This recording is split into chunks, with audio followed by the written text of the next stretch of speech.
Selamat sore, teman-teman semua. Semoga dalam keadaan sehat walafiat ya, dan aman sentosa.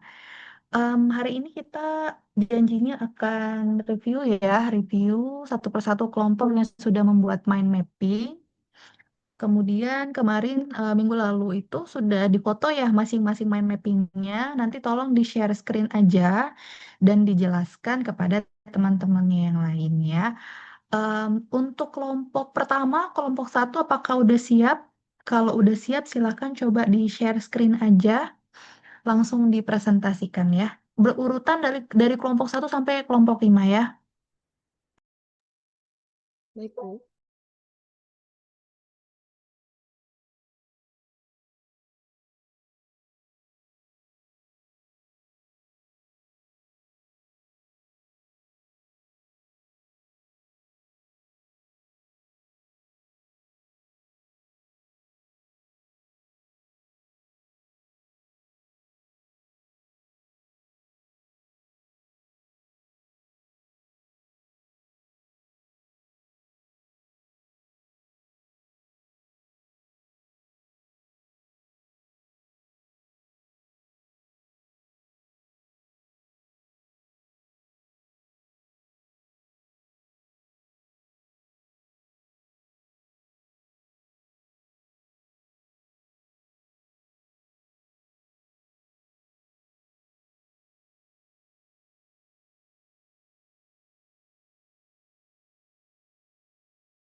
Sebentar ya, sedang di share screen.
Udah muncul di layar belum ya?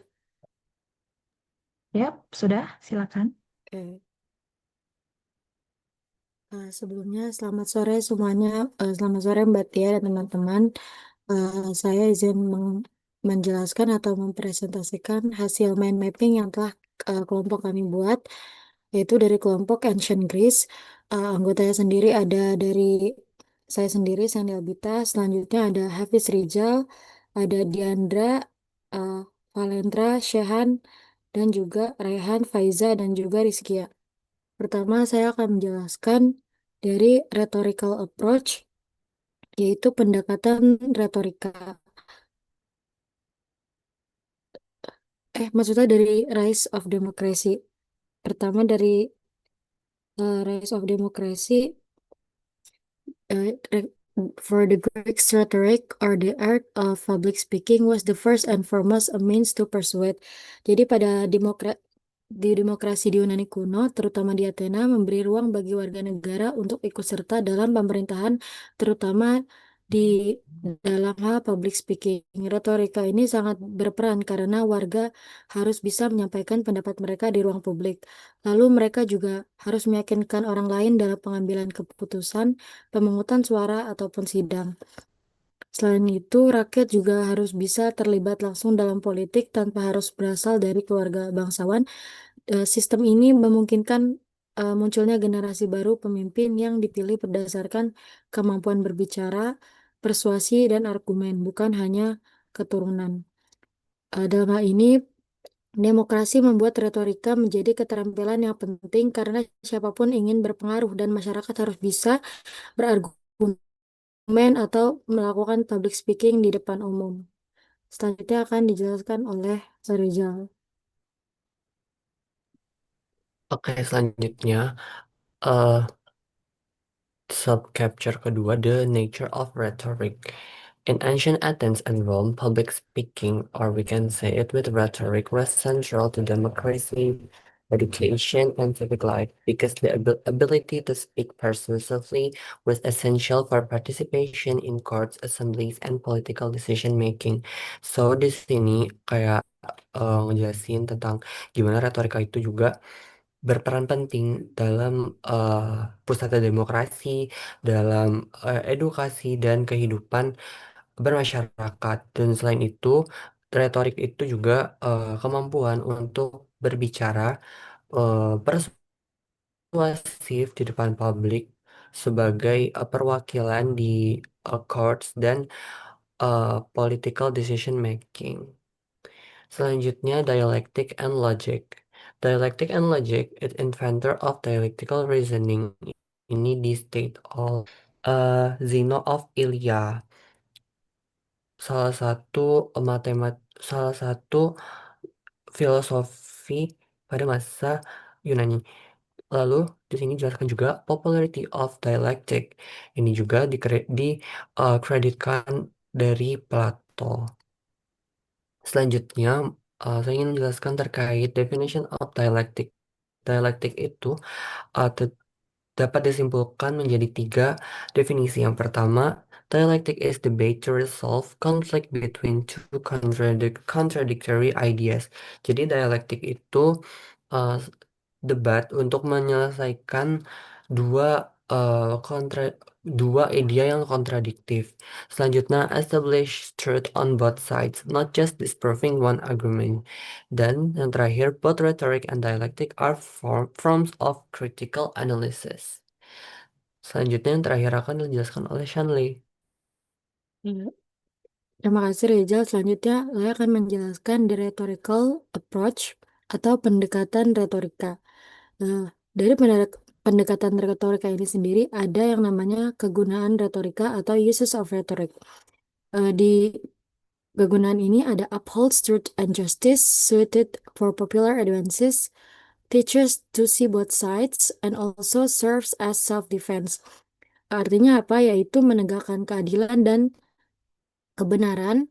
Selanjutnya cocok untuk audiens umum yang tidak bisa memahami demonstrasi ilmiah, mengajarkan dan melihat dari dua sisi dari suatu masalah, dan bisa digunakan sebagai bentuk pembelaan diri. Selanjutnya ada syarat menguasai atau mastery of rhetoric requires. Dari rhetoric syarat ini ada empat, ada tiga yaitu logos, yaitu kekuatan penalaran logis, ethos yaitu pengetahuan tentang karakter itu sendiri, dan pathos merupakan pengetahuan tentang emosi. Selanjutnya ada eh, perbandingan dengan dialektika atau comparison with dialectic. Keduanya berhubungan dengan pengetahuan yang umum bagi semua orang dan tidak terkait dengan ilmu khusus. And the last, artistic means of persuasion atau cara persuasi. Dalam etos menunjukkan karakter pembicara agar dipercaya. Dalam patos, membangkitkan emosi audiens, dan dalam logos, kekuatan kebenaran lewat argumen. Jadi, the rhetorical approach di Yunani kuno ini sendiri menekankan bahwa retorika bukan hanya seni berbicara, tetapi juga alat penting untuk membela diri dan meyakinkan orang lain dan menjalankan demokrasi. Menguasai retorika juga membutuhkan logika, karakter, dan kemampuan memainkan emosi. Terima kasih.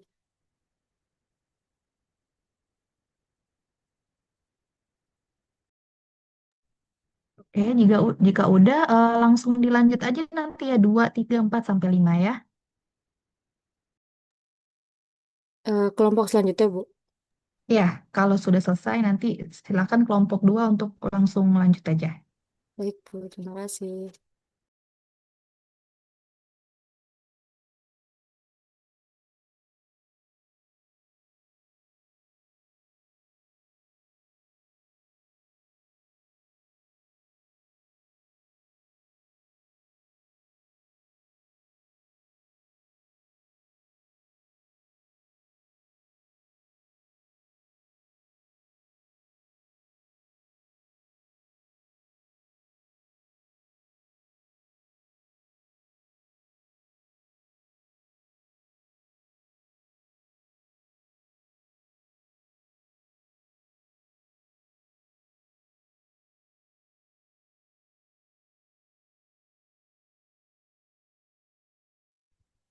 Ibu, maaf tunggu sebentar untuk share screen-nya.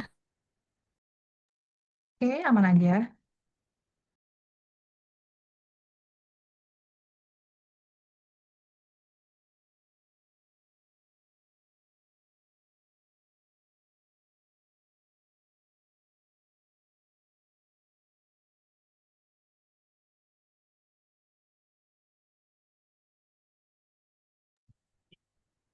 Assalamualaikum warahmatullahi wabarakatuh. Apakah layar sudah terlihat?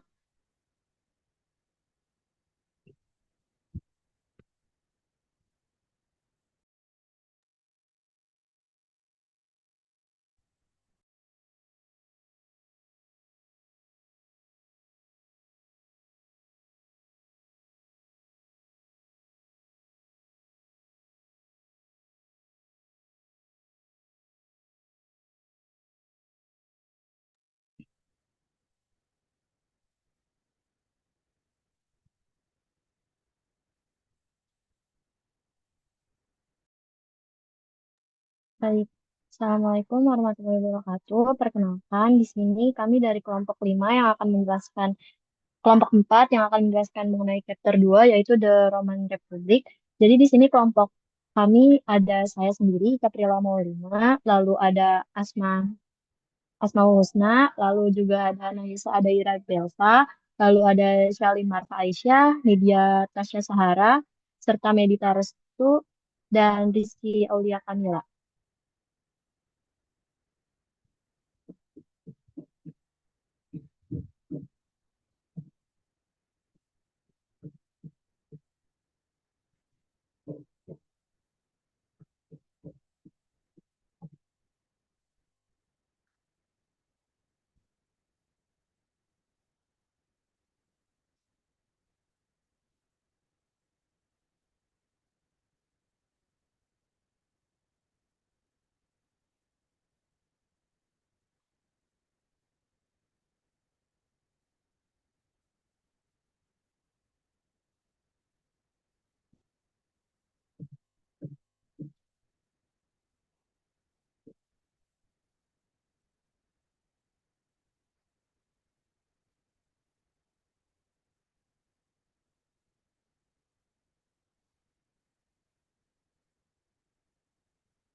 Apakah sudah mulai? Karena belum ada suara.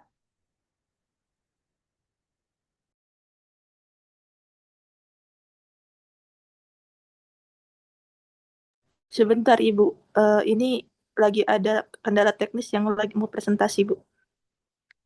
Oh, oke, oke. Nanti dimulai aja langsung ya. Kirain tadi ke mute gitu.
Oke, jadi the Roman Republic ini, the Roman Republic had just arisen and the Senate was the only permanent governing body and only body where debate was possible. That's why art of public speaking is important.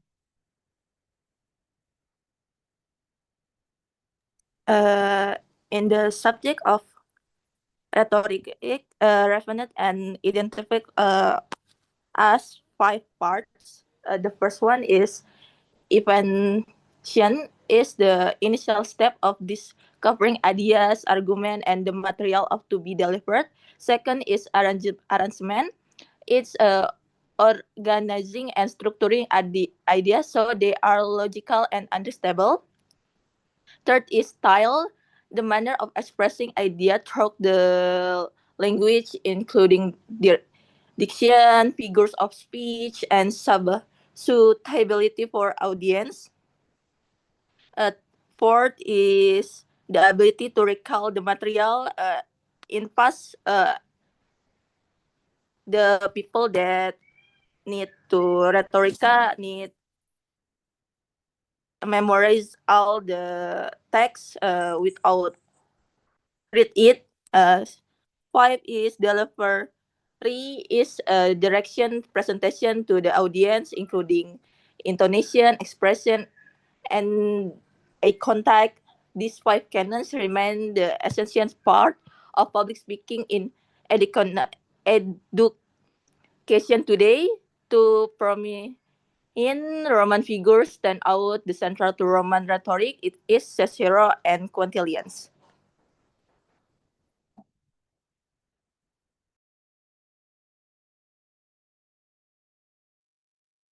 So, one of the greatest rhetoric and orator in Roman was Cicero.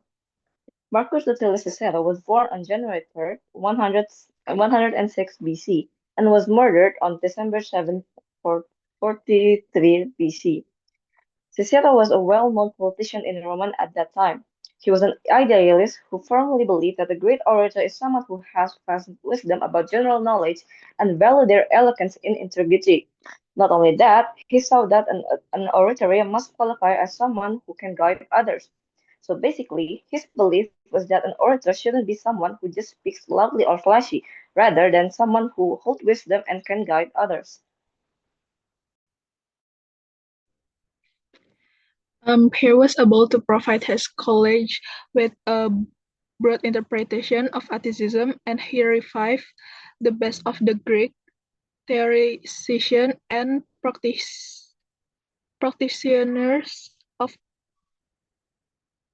oratory.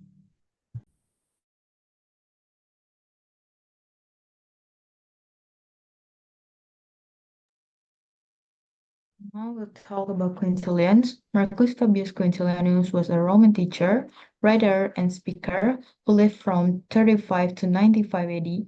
His greatest work, Institutio Oratoria, is 12 books about how to speak and argue well, but also about education. This book later inspired many scholars in the Renaissance, making Quintilian one of the most important figures in the history of rhetoric. And here is a quote from Quintilian: "The mind is exercised by the variety and multiplicity of the subject matter, while the character is molded by the contemplation of virtue and vice."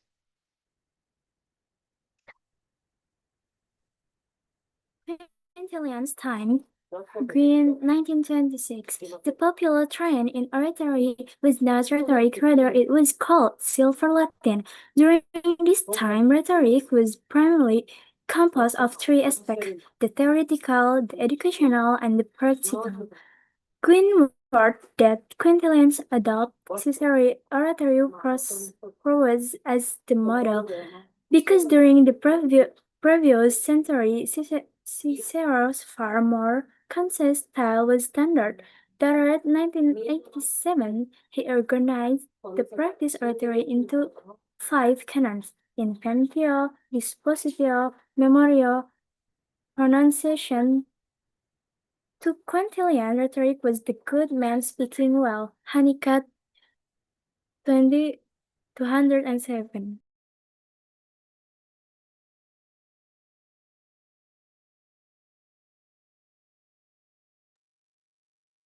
Baik, cukup sekian untuk presentasi dari kelompok 4 ini yang mengenai tentang chapter 2 The Roman of Republic. Kurang lebihnya kami mohon maaf. Sekian dan terima kasih teman-teman semua.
Okay, Assalamualaikum warahmatullahi wabarakatuh. We are from the group 5 here. We gonna discuss about the Middle Age periodic.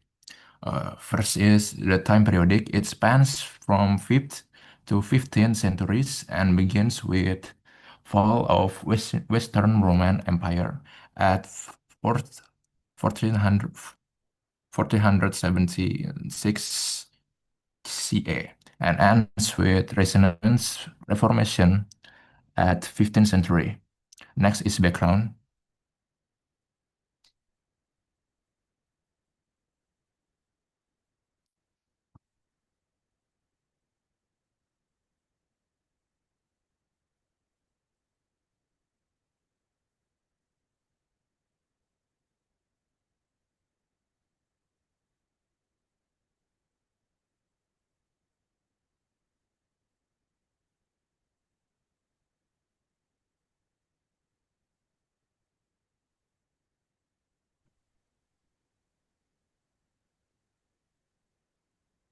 Augustine responded to defend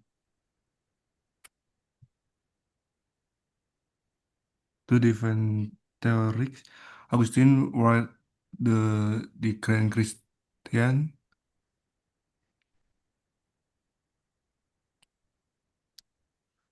To defend rhetoric, Augustine wrote the Doctrina Christian, on Christian doctrine, major in 4 books. So Augustine wrote in 4 books, which the first until third books, she discussed about science, where Augustine believed that word are signs that is point to the deeper truth. Okay, for the book 4, explain how rhetoric could be used by Christians to intercept script correctly.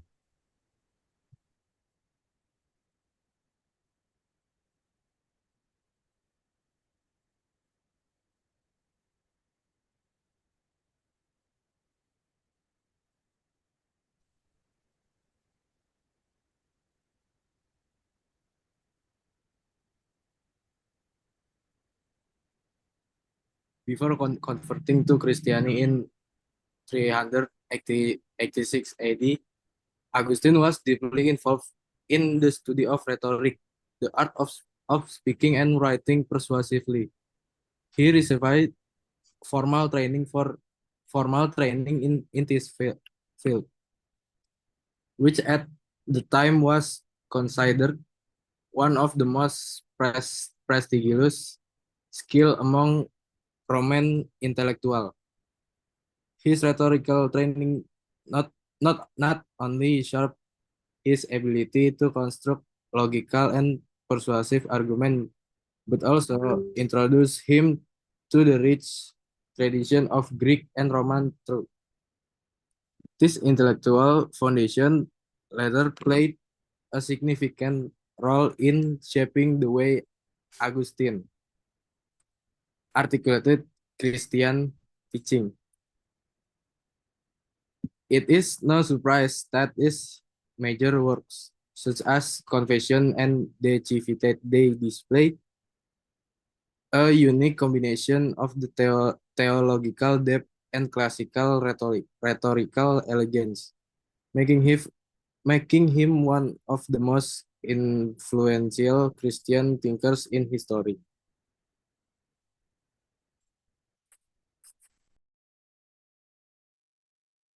Conversion and role in Christianity. After converting, Augustine sought to reconcile classical rhetoric with his neo-Christian faith. Many Christians at the time rejected rhetoric as a pagan art, but Augustine argued it could serve the crown if used properly. Okay, so we move to the last point, that is legacy. Where is called the last classical monk and the first medieval man because he stood at the transition between the classical Greco-Roman world and the Christian Middle Age. His work ensured that rhetoric did not die out, but instead was written well in a Christian context. Thank you.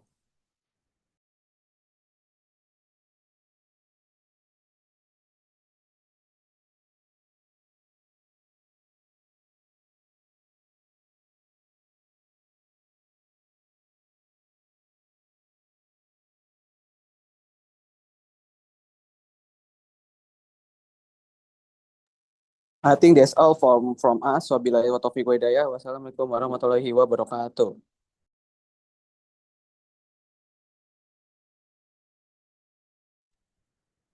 Baik.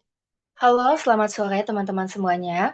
Perkenalkan, kami dari kelompok 8 akan menjelaskan tentang materi The Renaissance. Jadi, di materi ini ada 2 topik utama, yaitu humanisme dan juga rasionalisme. Kalau kita bicara humanisme adalah gerakan intelektual pada masa Renaissance yang menekankan manusia, budaya, dan juga bahasa. Istilah ini diciptakan pada tahun 1808 yang membedakan program studi humaniora dengan sains dan teknik. Tokoh penting pada humanisme itu ada Petrarch, sebagai pelopor atau bapak humanisme yang menemukan teks penting yaitu Brutus atau buku retorika yang menjadi pegangan utama pada materi ini. Namun, dia juga dipengaruhi oleh 3 orang. Yang pertama, Cicero, itu dalam gaya penulisan Latin dan filsafatnya, Agustinus, hubungan manusia dengan Tuhan, dan yang terakhir, Quintilian, itu dasar kurikulum pendidikan humanis. Nah, ada pula juga kutipan dari Petrarch, yaitu berbunyi, Love is the growing grace of humanity, prophetic of eternal good, yang menjelaskan bahwa nilai kemanusiaan dan cinta sebagai puncak keagungan manusia. Ada juga pandangan dan fokus humanis.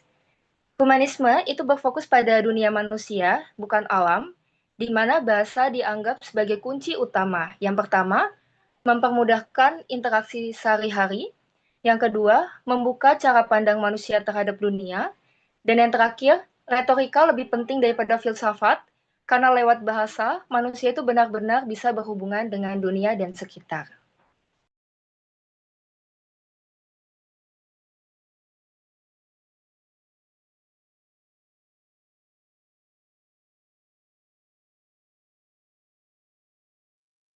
Baik, selanjutnya saya akan membahas tentang rasionalis pada masa Renaissance. Sebelumnya di humanism itu lebih banyak fokus pada manusia dan bahasa.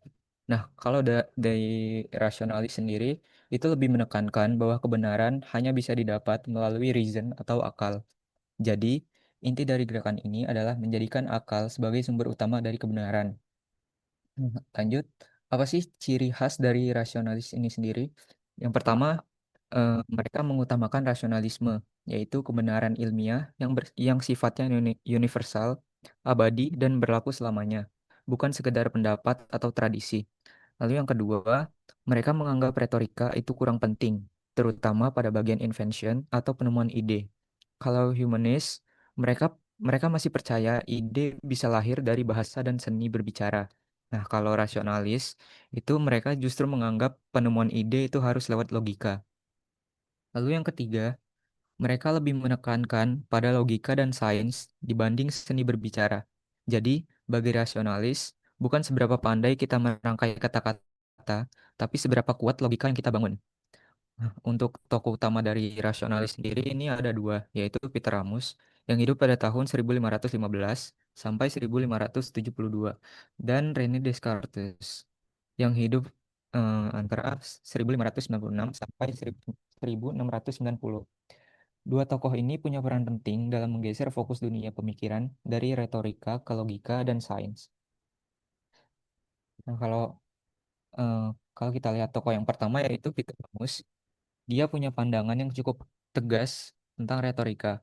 Menurut Ramus, retorika seharusnya hanya berurusan dengan gaya dan penyampaian. Bagian yang lebih penting seperti invention atau penemuan ide, menurut dia bukan urusan retorika, tapi urusan logika. Jadi, Ramus ini memindahkan invention ke dalam ranah logika. Artinya, kalau kita ingin menemukan kebenaran atau membangun argumen, itu harus sesuai dengan aturan logika, bukan dengan retorika. Retorika hanya dipakai setelah ide itu sudah ditemukan, yaitu untuk menyusun gaya bahasa dan cara menyampaikannya. Dari sini terlihat jelas bahwa Ramus ingin membuat pemisahan antara logika dan retorika. Retorika dipersempit fungsinya, sedangkan logika diberi posisi utama dalam menemukan pengetahuan. Lalu tokoh yang kedua adalah René Descartes. Kalau Ramus ngomongin soal pemisahan retorika dan logika, Descartes sendiri lebih menekankan peran reason atau akal. Menurut Descartes, satu-satunya kebenaran yang bisa kita terima adalah kebenaran yang pasti dan tidak bisa diragukan. Semua yang masih bisa diragukan itu harus ditinggalkan. Dari sini muncul gagasan terkenalnya yaitu cogito ergo sum atau aku berpikir maka aku ada. Selain itu, Descartes berpendapat bahwa bahasa hanyalah alat komunikasi, bukan sumber kebenaran.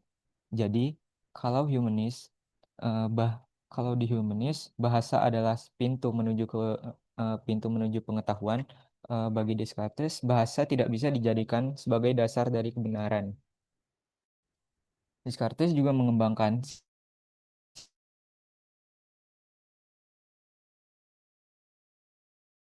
menjadi dasar bagi perkembangan ilmu pengetahuan modern.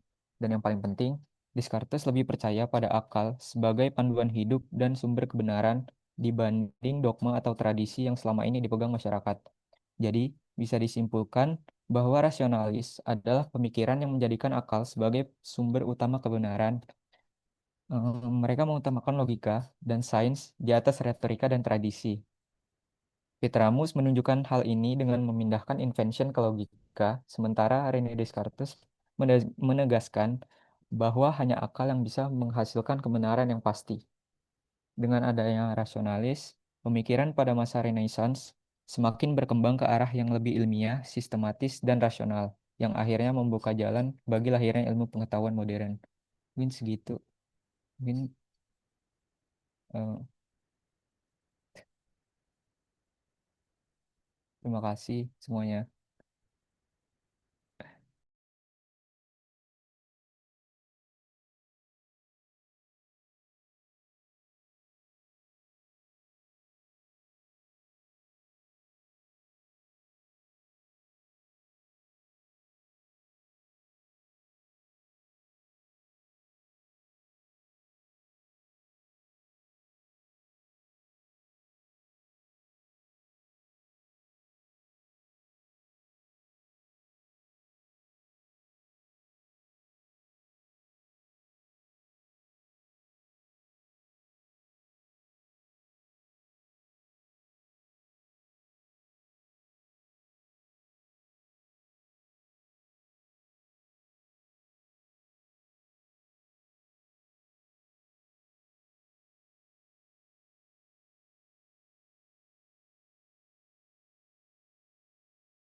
Assalamualaikum warahmatullahi wabarakatuh.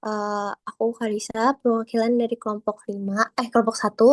Kali ini kita akan membahas chapter 5 dengan judul The Modern Period yang mencakup the epistemological tradition, the Bell's Letters movement, dan uh, the Allotenary movement.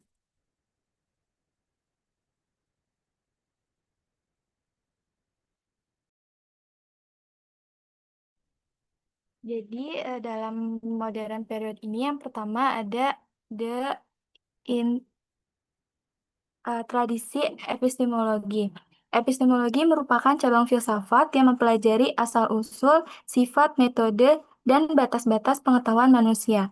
Dengan kata lain, epistemologi mencoba menjawab pertanyaan bagaimana kita tahu sesuatu itu benar, dari mana pengetahuan berasal, dan sampai sejauh mana kita bisa mengetahui sesuatu.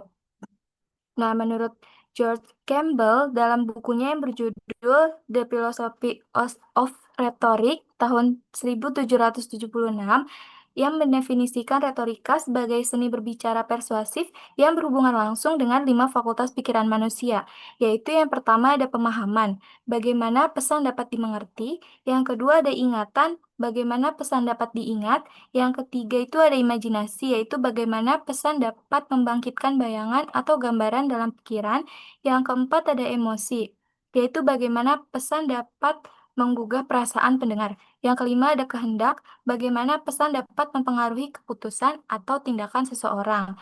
Dari kelima dasar pikiran manusia ini, kita bertumpu pada 3 jenis bukti utama. Yang pertama itu ada aksioma matematis, yaitu kepastian logis dan rasional. Yang kedua ada kesadaran, yaitu pengalaman langsung yang kita alami sendiri. Yang ketiga ada akal sehat, yaitu kebijaksanaan umum yang dapat diterima oleh semua orang. Baik, selanjutnya ada Richard Wheatley yang menulis Elements of Rhetoric dan menjadikan argumentasi sebagai inti retorika. Ia juga dikenal karena memperkenalkan konsep presumption dan burden of proof yang kemudian menjadi dasar bagi praktik debat modern.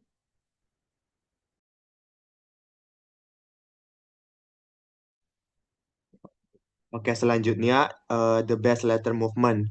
Nah, Best Letter Period ini merupakan salah satu fase dalam sejarah retorika pada abad ke-18 hingga ke-19.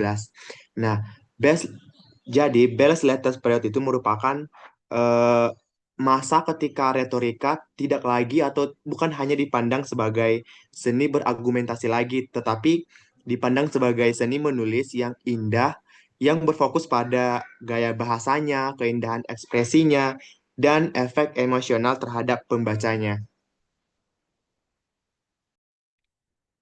Salah satu tokoh penting pada Belles Lettres ini itu bernama Hugh Blair. Hugh Blair ini ia tokoh yang mempopulerkan dan mengajarkan bahwa tulisan itu harus dipahami sebagai seni yang bisa mempengaruhi rasa pembaca. Oke, selanjutnya adalah the elocutionary movement. Nah, elocutionary movement ini sebelumnya saya akan menjelaskan elocutionist. Elocutionist adalah sekelompok ahli retorika, pendidik, dan praktisi pada abad ke-18 hingga awal abad ke-19 yang menekankan pentingnya sebuah penyampaian informasi atau delivery dalam berbicara di depan umum, beralih yang awalnya berfokus terhadap gaya atau style saja ke sebuah penyampaian informasi. Nah, pada zaman ini juga melahirkan sebuah gerakan yang bernama gerakan elokusi. Gerakan elokusi adalah gerakan yang berfokus pada sebuah penyampaian informasi pada saat berbicara di depan banyak orang. Salah satu tokoh yang terkenal pada zaman ini adalah Thomas Sheridan. Sheridan adalah seorang tokoh ataupun aktor asal Irlandia yang berfokus kepada bidang elokusi. Ia ingin mereformasi sistem pendidikan di Britania untuk memperbaiki fenomena pengabaian informasi yang serius terhadap penyampaian retoris maupun elokusi. Selanjutnya ada perkembangan yang terjadi pada uh, elocutionist movement ini. Jadi perkembangannya ini tuh bergerak dalam proses penyampaian atau delivery, yaitu tidak hanya melalui suara, tetapi juga melibatkan yang pertama itu ada ekspresi wajah, yaitu menunjukkan emosi dan menegaskan pesan. Kemudian ada gerakan tubuh atau gestures, yaitu memberi penekanan akan atau memperjelas maksudnya. Ketiga ada postur, yaitu mencerminkan kepercayaan diri dan sikap komunikator. Keempat ada pergerakan atau movement, yaitu menjaga perhatian audiens dan membuat penyampaian lebih dinamis. Dari keempat aspek ini berkembang terus juga membantu proses penyampaian atau speech sehingga dapat terasa lebih hidup dan mudah untuk dipahami oleh pendengar. Oke, selanjutnya ada alasan dikembangkannya gaya delivery atau penyampaian dalam berbicara di depan umum pada abad ke-18 dan ke-19 adalah karena banyak profesi seperti pendeta, pengacara, pembicara publik itu menuntut untuk mempelajari keterampilan berbicara di depan umum. Nah, gerakannya itu muncul untuk memenuhi kebutuhan profesi tersebut dengan mengajarkan teknik berbicara secara sistematis, termasuk pengucapan, intonasi, dan gestur agar penyampaian itu lebih persuasif dan berdampak. Nah, hal ini tuh membantu mereka, pendeta, pengacara, dan pembicara publik itu untuk memenuhi ekspektasi audiens mereka di era tersebut. Segitu saja dari kelompok satu. Kurang lebihnya mohon maaf. Wassalamualaikum warahmatullahi wabarakatuh. Terima kasih.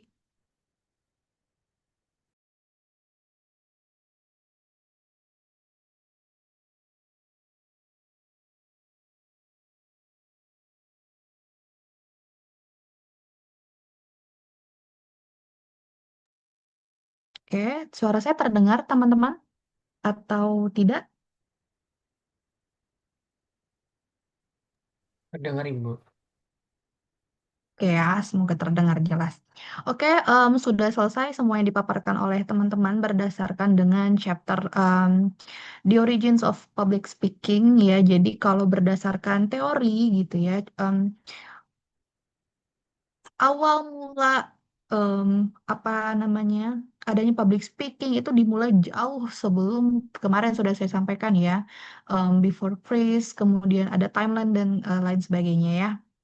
Jadi sudah disampaikan dan saya mau share PowerPoint ya, menyampaikan beberapa hal ya berkenaan dengan seperti apa sih sejarah public speaking ya. Jadi kemarin udah dimention berdasarkan timeline.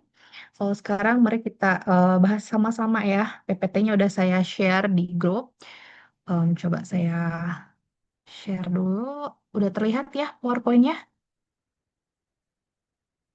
Oke, kalau PowerPoint kedua, next slide kelihatan nggak? Atau masih di slide pertama? Masih di slide pertama, Bu. Oke, mungkin ada problem ya em, PowerPoint saya, jadi kita nggak usah apa slideshow. Em, Gini aja ya, semoga terlihat ya. Oke, kalau minggu lalu kan kita bahas ini ya, understanding the timeline before Chris, Anno Domino, kita posisinya sudah di mana gitu ya.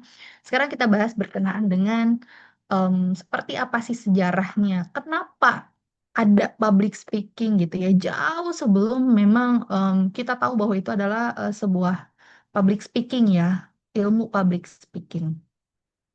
Jadi sempat saya mention juga bahwasanya ya memang pengetahuan public speaking ini sudah ada, sudah dipraktikkan ya pada zaman Yunani kuno dulu gitu ya. Jadi yang kalian sebutkan Plato, Aristoteles itu juga ada di dalam fase penyebaran ilmu public speaking ya. Jadi secara retorika itu memang sudah ada, tetapi mungkin secara ilmu pengetahuan mereka belum paham ya.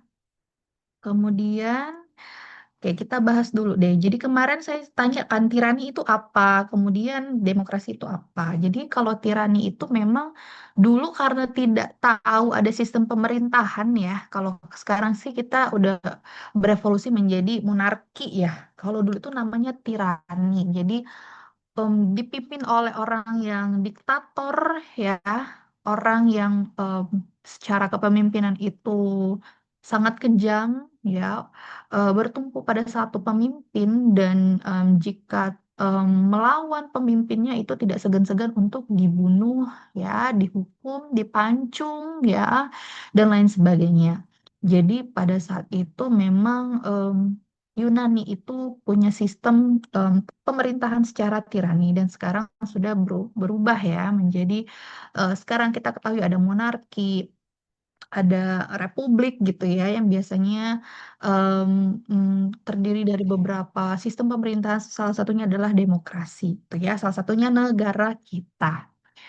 Oke, jadi em, dulu kalau lihat timelinenya ya, teman-teman perhatikan timelinenya. Jadi dulu ada seorang Athenian, jadi orang yang orang Athena ya, Athena Yunani namanya Cylon.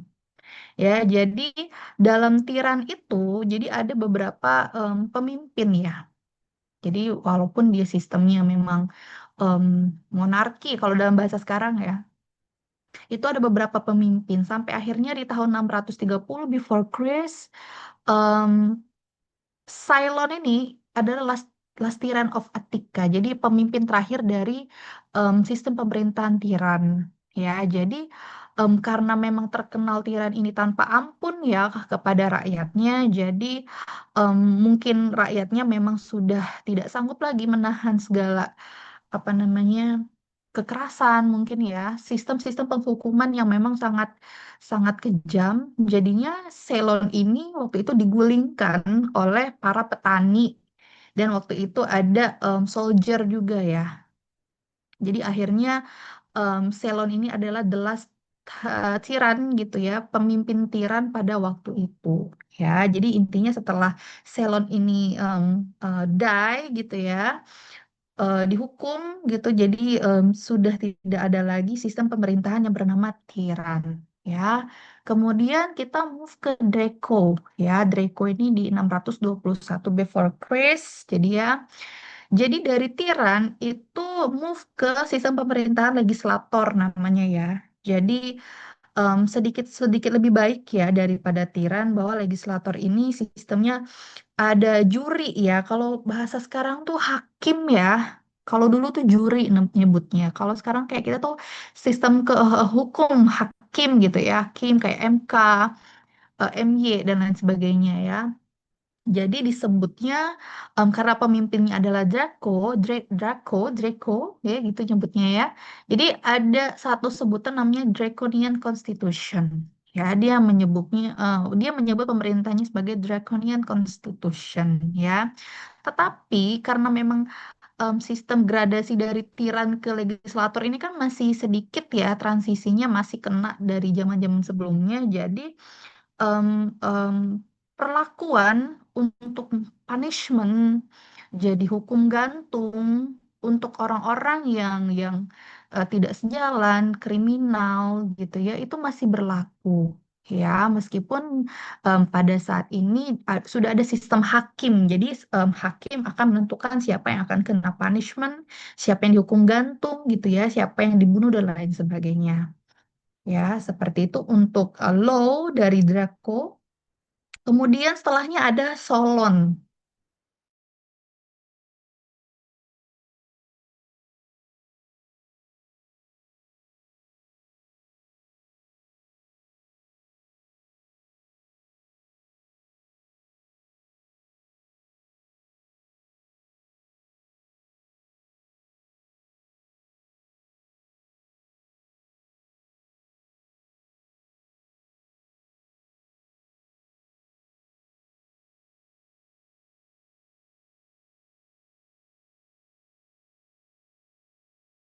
Adalah yang tadinya ada hakim di Draco, kemudian dia atur bahwasanya hanya male citizen, jadi hanya laki-laki yang boleh kayak mengajukan kayak tampil untuk menegakkan keadilan atau memberikan informasi berkenaan dengan keadilan ya. Jadi bring charge against a person for a crime on behalf of any victim of a crime. Jadi kayak ada orang yang membela gitu, tapi hanya male citizen aja. Jadi siapapun yang mau ngebela orang yang tidak bersalah misalnya atau orang yang mengalami tidak adil itu boleh, tapi hanya male citizen. Ya sudah mulai oke nih kalau di era Solon ya. Jadi setiap male citizen itu boleh mengemukakan pendapatnya ya di hadapan hakim, di hadapan juri tadi ya. Boleh nih kalau misalkan mereka merasa tidak adil, misalkan hasil panennya dijarah misalnya atau hasil keadilan untuk rakyat-rakyat miskin pada saat itu di Yunani itu apa namanya tidak sesuai misalnya. Nah, itu udah mulai orang-orangnya mengemukakan pendapat gitu ya, berani tampil dan lain sebagainya karena udah ada sistem juri di awal tadi ya. Kemudian kita move ke Solon lagi. Jadi ketika sudah ada sistem juri gitu ya, male citizen itu sudah boleh maju mengungkapkan pendapatnya, berbicara di hadapan hakim misalnya ya. Jadi itu menjadi isu yang didiskusikan secara terus-menerus gitu ya pada masa pemerintahan Solon pada saat itu. Ya, kemudian kita lanjut ke Pericles ya. Jadi di Pericles ini em, tadi saya bilang ada gradasi yang lebih baik, lebih baik, lebih baik ya.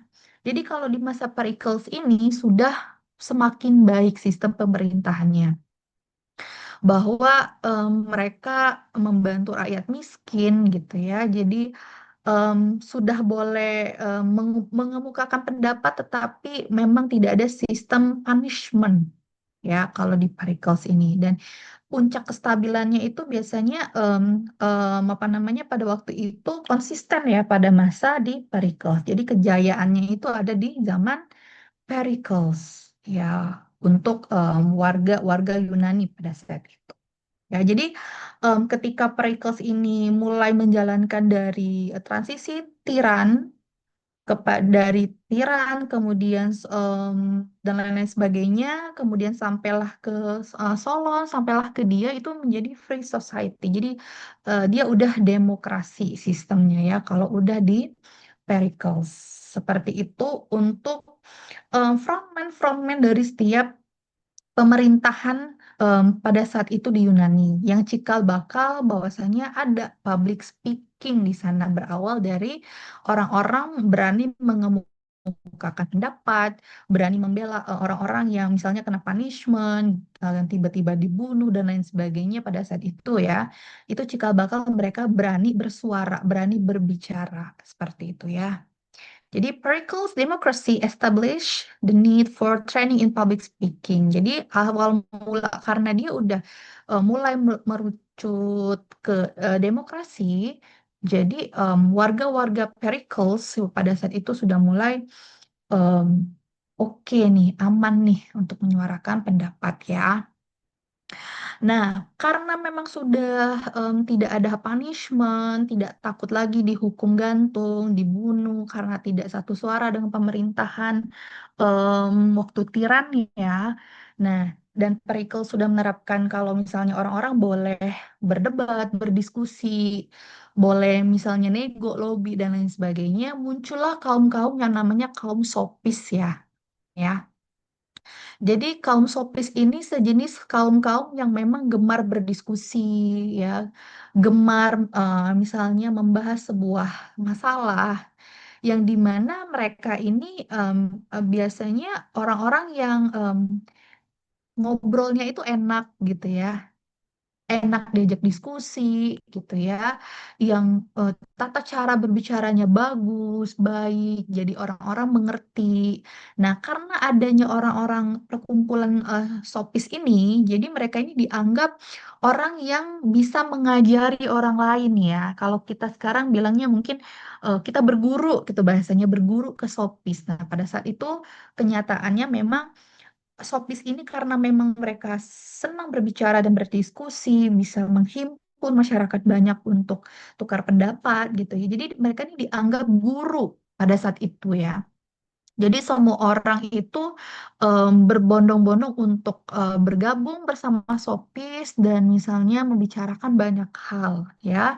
Dan akhirnya sopis ini dianggap bisa menjadi pelindung ya, pelindung menjadi kalau sekarang itu contoh sopis itu misalnya ada lembaga hukum misalnya LSM, kemudian ada serikat-serikat, nah itu contoh sopis pada saat ini ya. Kalau dulu sopis sopis yang pada saat dulu itu dia orang pandai mengutarakan sesuatu, berbicara, berkonsolidasi dan sebagainya ya.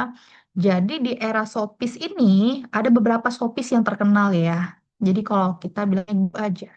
Jadi guru pada zaman dulu itu namanya Georgias dan Protagoras. Jadi ini dua sopis yang terkenal pada era Pericles ya.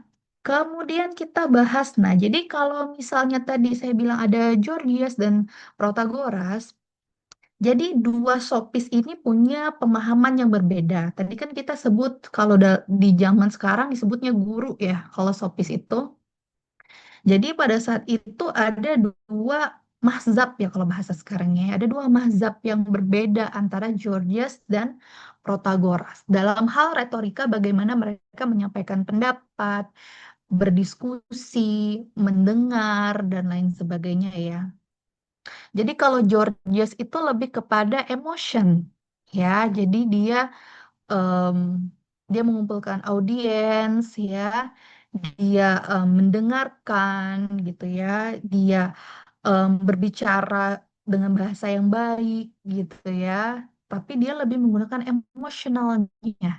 Ya, kalau ngomong, berdiskusi, pendapat itu menggunakan emosional. Ya, kalau Protagoras itu, kalau dalam retorikanya, dia itu lebih kepada kalau sekarang tuh kayak orang yang jago debat. Ya, dia anything and everything can be argued. Ya, diargumen semua sama dia. Karena apa? Karena sifatnya dia lebih kepada um, actions gitu. Actionnya tuh lebih firm gitu ya. Jadi kalau ada isu-isu penting dia pasti maju gitu, mengutarakan pendapatnya. Keras dalam mengutarakan pendapatnya ya. Yang itu menjadi atau apa ya, membawa orang-orang pengikut Sopis ini tadi terbagi dalam dua mazhab. Jadi ada yang memang secara emosional tenang gitu ya, tenang dalam menyampaikan sesuatu, em, apanya tidak tergesa-gesa, tetap berapi-api tapi emosinya tenang. Tapi kalau Protagoras ini dia memang saklek kayak bahasa kita, saklek untuk mengutarakan pendapatnya. Jadi inilah awal mula bagaimana public speaking itu terbentuk ya. Kemudian Kita next slide langsung aja ke three parts of persuasion ya. Jadi tadi ada disebutkan sama teman-teman ada logos, ethos, dan pathos ya. Jadi tiga poin ini adalah tiga kondimen penting dalam public speaking ya, baik tertulis maupun tidak tertulis, apalagi yang nggak tertulis ya. Jadi nanti kita akan bahas seperti apa pathos, logos, dan ethos. Berikut pula contohnya ya. Kadang sebenarnya kami itu gini ya, sebagai dosen, terutama pengajar ya, itu kadang kami harus mencari contoh yang relate dengan yang kita alamin ya. Nah, terkadang beberapa hal ada contoh yang harus kami cari yang betul-betul relate yang bisa kalian tafsirkan dan ada juga contoh-contoh yang datang sendiri ya. Jadi em, nanti saya kasihkan contoh ya seperti apa. Example dari logos, ethos, dan pathos ya. Kita bahas dulu logos ya. Kalau kalian nggak kemarin yang bahas TED Talks itu kan sudah disebutkan ya logos, ethos, dan pathos itu seperti apa. Definisi logos, ethos, pathos tuh banyak sekali sumbernya. Jadi kalian boleh cari referensi di mana aja berkenaan dengan definisi, actionnya kayak gimana, poin-poinnya apa gitu ya. Tetapi pada dasarnya, kalau logos itu lebih kepada word, reason, or plan. Jadi logos refers to the use of logic, reasoning, evidence to persuade an audience. Ya, jadi logos ini adalah salah satu kondimen di mana kita sebagai pembicara itu tahu ya, kita berbicara itu secara logik punya alasan dan bukti kuat. Jadi ada bobotnya kalau ngomong ya. Jadi nggak asal ngomongnya. Karena itu adalah dasar bagaimana kita menyampaikan hal-hal yang kita sampaikan kepada pendengar ya. Oke, jadi kalau logos itu memang refers to contoh konkret. Jadi bagaimana teman-teman nanti berbicara di hadapan publik itu punya alasan yang logis dan kuat. Kenapa kalian berbicara itu? Nah, itu maksud dari logos ya. Jadi kalau misalnya kalian berbicara, ya kalian harus punya bukti dan alasan yang kuat untuk meyakinkan audiens kalian, pendengar kalian, gitu ya. Oke, kalau untuk ethos is the Greek word for character. Jadi bahasa Yunaninya karakter itu adalah ethos. Ethos focuses on establishing the credibility, authority, and trustworthiness of the speaker. Ya, udah saya boldin tuh, jadi maksud-maksudnya. Jadi kalau ethos itu refer kepada bagaimana kalian punya kredibilitas ya, punya otoritas sebagai individu, punya pengetahuan dan punya kepercayaan untuk berbicara atau punya rasa dipercaya untuk berbicara kepada orang banyak ya. Jadi kalau etos ini lebih kepada pembawaan individu ya, lebih kepada individu kalian, bagaimana kalian itu punya karakter ya. Kemudian bagaimana kalian berbicara gitu ya, gesturnya gitu ya, apa yang kalian sampaikan secara individu itu gesturnya baik atau enggak gitu ya. Jadi ini lebih kepada individu kalian gitu ya. Apakah kalian punya kredibilitas untuk menyampaikan itu gitu ya. Kemudian apakah kalian bisa dipercaya? Kalian punya kepercayaan dari orang banyak nggak kalau kalian mengutarakan sesuatu ya? Itu berkaitan dengan etos. Jadi kredibilitas kalian itu akan selalu dinilai kalian punya integritas atau enggak berbicara sesuatu ya. Itu untuk etos. Kemudian kalau pathos, bahasa Yunaninya dari suffering or experience. Jadi pathos involves appealing to the audience emotions, values, and desires. Ya, strong emotional connection. Jadi kalau pathos ini the way kalian mengutarakan pendapatnya, cara kalian menyampaikan pendapat. Jadi kalau logos itu kepada basic knowledge kalian, kalau etos itu lebih kepada individu diri sendiri, dalam diri ya. Kalau pathos itu apa yang sudah kalian sampaikan atau apa yang harus kalian sampaikan. Biasanya kalau dalam pathos ini kan kita sharing emotion ya, sharing emotion, sharing apa yang kita sampaikan gitu, apa yang harus kita sampaikan. Kita tahu nih kita punya logos, tapi bagaimana kita menyampaikan logos itu dengan baik ya. Jadi misalnya emotionnya kalian tahulah ya, misalnya kayak contohnya Hitler gitu ya. Kalau kalian sering tonton video dokumenter Hitler gitu ya, itu kan kalian tahu bagaimana dari gesturnya, suara, em, secara gesture muka, tangan, badan, kaki, kepala itu tuh semuanya dia menyampaikan secara secara apa ya karakternya terbentuk gitu ya, nyampe gitu ke anggotanya pada saat itu ya di kepada Nazi ya gitu. Bagaimana kalian bisa membangkitkan semangat gitu ya, kemudian menarik emosi audiens gitu ya. Emotional responses such as empathy, sympathy, joy, anger, or fear. The speaker seeks to create a strong emotional connection and motivate them to take action or adopt a particular viewpoint. Ya, jadi bagaimana kalian bisa menciptakan ikatan emosional kepada audiens kalian? Seperti ya, menyampaikan emosional kepada publik. Itu etos, logos, dan pathos ya. Sampai sini ada yang mau ditanyakan, teman-teman semua berkenaan dengan sejarah public speaking? Jika ada yang mau ditanyakan, silakan. Sebelum saya move ke etik ya, etik dalam public speaking. Silakan. Oke, semuanya semoga paham ya. Ya, jadi karena ini slide-nya berbahasa Inggris, silakan diartikan dan cari aja sumber-sumber lain ya. Tadi saya bilang definisi, arti, poin em, tentang etos, logos, dan pathos itu banyak sumbernya. Tapi so far logos, etos, dan pathos ini seperti itu ya.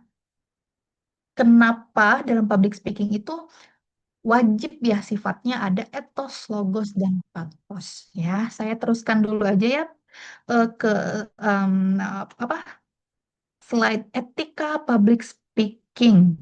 Kita ngejar waktu, jadi nanti kita diskusi di akhir saja.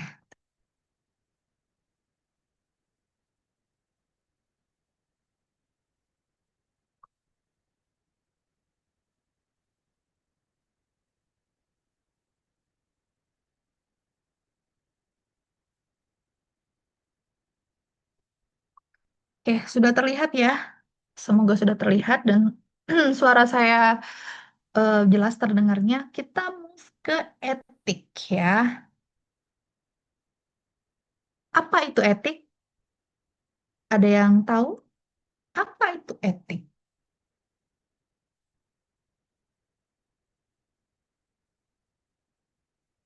What is ethic?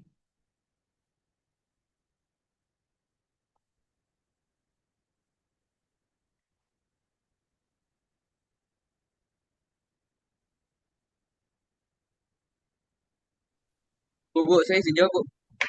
Kedengaran nggak suara saya? Silakan, siapa nih? Hanif, Hanif, Bu, Hanif, Bu. Hafiz, silakan. Hanif, Bu, Hanif, Bu.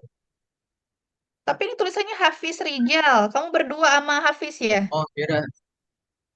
Ya, siap. Yes. Saya dulu ya, Bu. Ya, boleh, Etik silakan. itu kumpulan asas atau nilai yang berkenaan dengan akhlak, atau bisa juga nilai mengenai benar dan salah yang dianut suatu golongan atau masyarakat. Ada akhlak tadi ya kamu sebut ya? Iya Bu, betul Bu. Oke, sip. Ada lagi?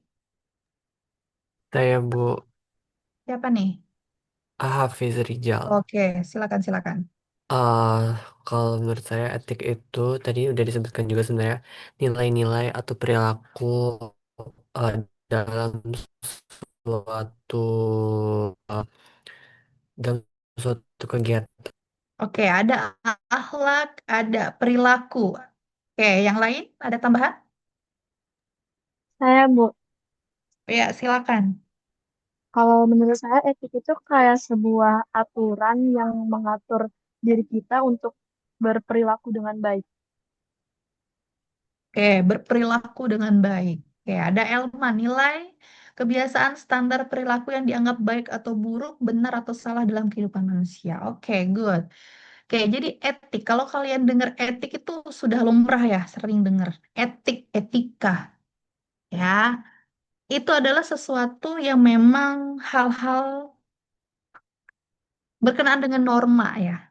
Norma kita hidup sebagai manusia. Jadi kita secara manusia itu ya, kita manusia itu bedanya dengan makhluk hidup lainnya, kita punya etik, kita berakal gitu ya. Bagaimana etika itu membentuk kita, membentuk pribadi kita itu menjadi sebuah atau seorang seonggok gitu ya, manusia. Jadi etik ini beriringan dengan kehidupan kita sehari-hari ya. Oke, that's why kenapa ada apa namanya pelatihan table manner gitu ya, pelatihan public speaking karena kita diajarkan untuk beretika. Bagaimana beretika di depan publik, bagaimana beretika di depan orang banyak, bagaimana beretika secara formal, bagaimana beretika secara non formal dengan teman sebaya dan lain sebagainya ya. Biasanya etik itu berbentuk hal-hal yang tidak tertulis, tapi ada juga yang memang etik yang sudah diatur oleh, kalau kita negara demokrasi ya, kita bukan tiran pada saat itu, kita sudah demokrasi, itu diatur dalam undang-undang. Tapi ada beberapa hal juga etik yang tidak tertulis ya. Itu kalau kita biasa sebutnya norma ya, dalam kehidupan kita tuh ada norma sosial dan lain sebagainya ya.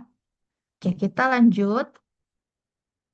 Jadi the goal of public speaking is to gain a desired response from listener, but not at any cost. Jadi sebenarnya public speaking itu goalnya adalah bagaimana kita memberikan sebuah informasi, kemudian direspon, ada pendengarnya. Kita menyampaikan sesuatu kepada halayak ramai, kepada publik. Dengan harapan mungkin kita bisa direspon dengan baik. Atau masyarakat atau halayak itu bisa merespon hal-hal baik. Ya, jadi mungkin bisa saja tidak ada feedback, tetapi mereka merasakan bahwasanya, oh nyampe nih obrolannya, oh nyampe nih informasinya, oh nyampe nih pidatonya, pesan-pesannya nyampe, kayak gitu ya. Tujuan dari public speaking sebenarnya.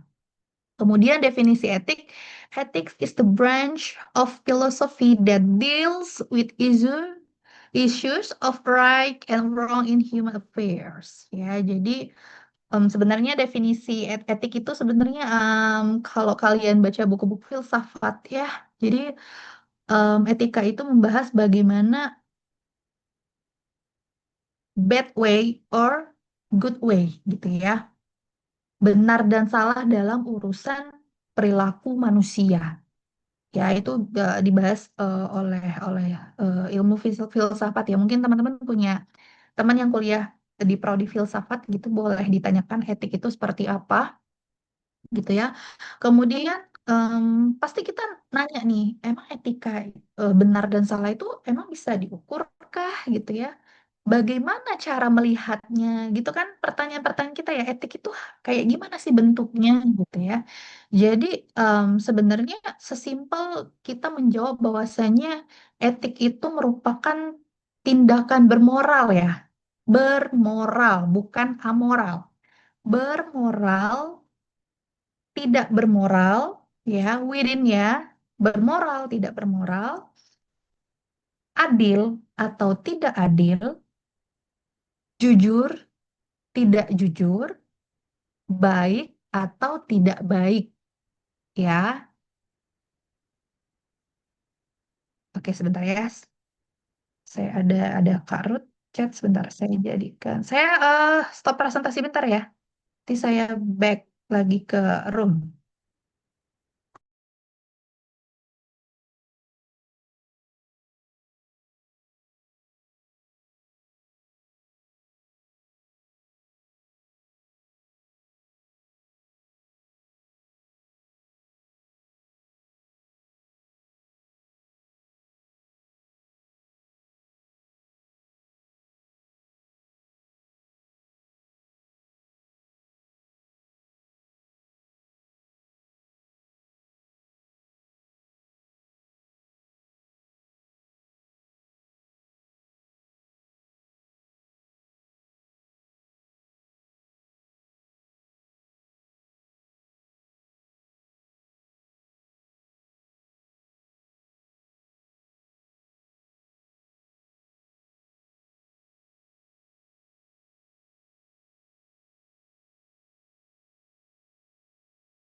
Oke, kita lanjut ya. Sorry tadi Kak Ruth mau dijadikan co-host ya. Oke, kita lanjut. Tadi berkenan dengan apa namanya? Etik ya. Jadi questionable ya. Jadi bagaimana kita bisa menentukan etik, melihat etik bisa diukur atau enggak gitu ya. Tapi pada dasarnya etik itu berbicara bermoral tidak bermoral ya.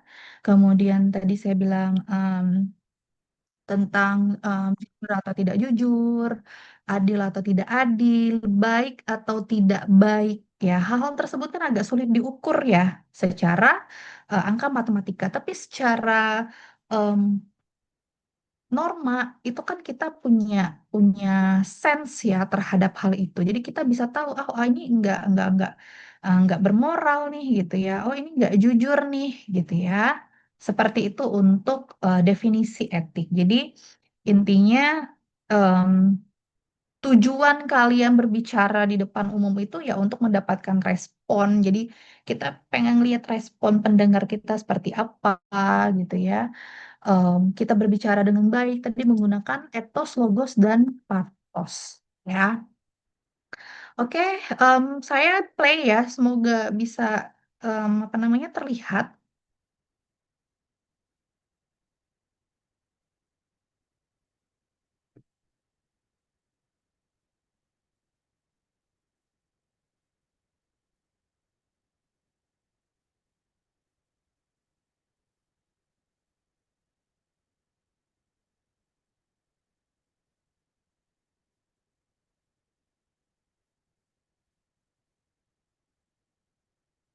Iya, Ika, bagaimana suara saya terdengar nggak ya? Maaf Mbak, tadi suara dari PPT-nya nggak kedengaran. Oh gitu. Oke, oke. Gak apa-apa, coba dilihat dulu aja ya. Kenapa nih tidak bisa terdengar ya? Coba dilihat aja dulu gesturnya Hitler ya.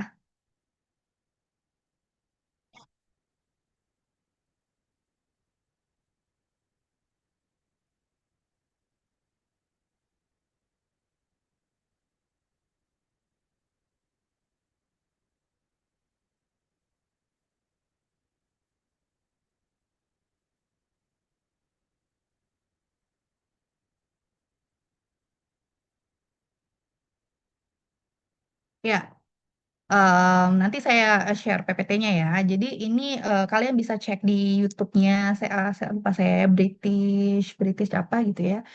Sebenarnya di semua apa namanya YouTube juga ada ya, nggak harus British apa gitu ya. Jadi ini adalah pidato Hitler yang paling populer pada saat itu ya, dan sampai sekarang dan tidak ada yang menyamai bagaimana gesture dia, public speaking dia kepada pengikutnya kepada halayak ramai pada saat itu ya, pada Perang Dunia.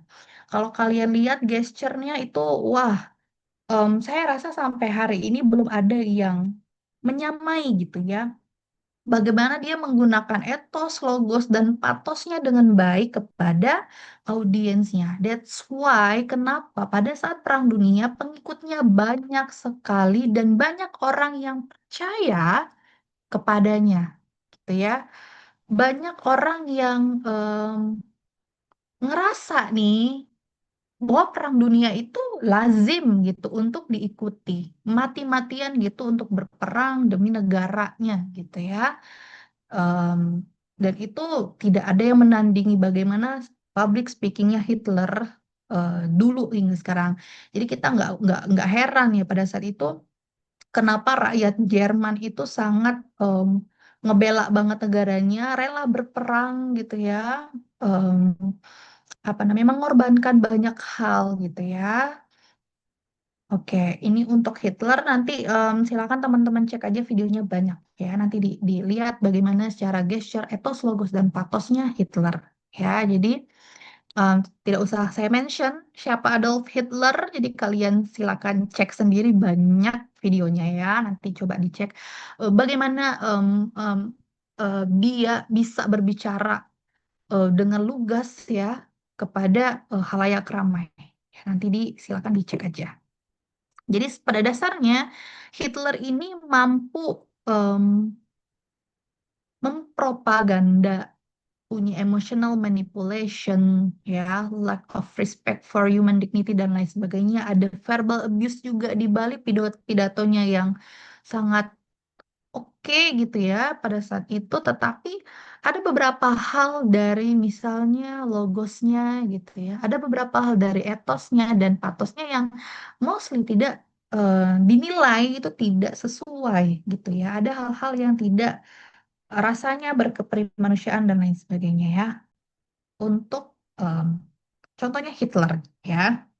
Jadi intinya ini public speaker ya. Jadi sebagai public speaker dalam public speaking itu kita harus ya tahu isu-isu yang harus kita sampaikan kayak gitu ya teman-teman. Oke, kita bahas tadi saya bilang kalau etik itu biasanya berupa hal-hal yang tidak tertulis ya, norma ya. Jadi kita agak sulit mengukurnya, tetapi ini adalah panduan-panduan bagaimana teman-teman harus punya etika dalam berbicara ya. Jadi nanti kita bahas satu persatu oke. Oke, make sure your goal is ethically sound ya. Jadi pastiin nih kalau kalian berbicara itu berlandaskan etika yang baik. Tadi etika masuknya kemana teman-teman? Etos, logos, atau patos?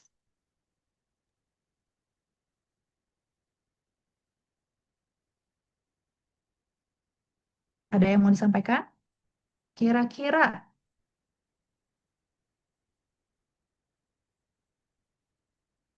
etika yang baik masuknya kemana?